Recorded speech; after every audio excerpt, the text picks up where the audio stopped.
Another day of carnage as the U.S.-Israel war with Iran enters week 4. Here in Tehran, rescue workers search the ruins of an apartment building hit in a strike. But the war in the Middle East isn't just dragging on. It's now entered a phase where outsiders cannot say for sure what the two sides are really up to. U.S. President Donald Trump says he's postponing plans to attack Iran's power sector for 5 days. And he says U.S. envoys are in talks with Iran and winning key concessions to U.S. demands. So they called, I didn't call, they called, they want to make a deal. And we are very willing to make a deal. It's got to be a good deal, and it's got to be no more wars, no more nuclear weapons. But Iran's always said its nuclear program was peaceful, and it says Trump's suggestion the two sides are talking is fake news.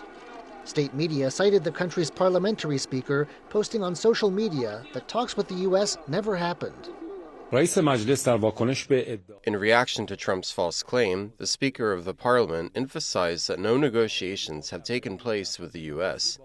Mr. Galibaf shared a message on social media saying that our people demand the complete and humiliating punishment of the aggressors, and mentioned that all officials stand firmly behind their leader and people until this goal is reached, and that no negotiations have taken place with the U.S. Still, when Trump announced talks with Iran, markets appeared to relax after a volatile period. In New York, oil prices lowered somewhat and stocks jumped. Indexes in Europe saw gains too. Today, after a pretty brutal month since the inception of the Iranian-Israeli-U.S. war, we're getting a bounce back. Why?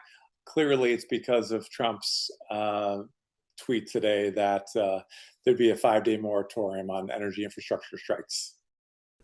But Trump's threat to hit Iran's energy sector is postponed, not lifted. Iran, he says, must lift its virtual blockade over the Strait of Hormuz, this narrow waterway to its south that supplies a fifth of the world's crude.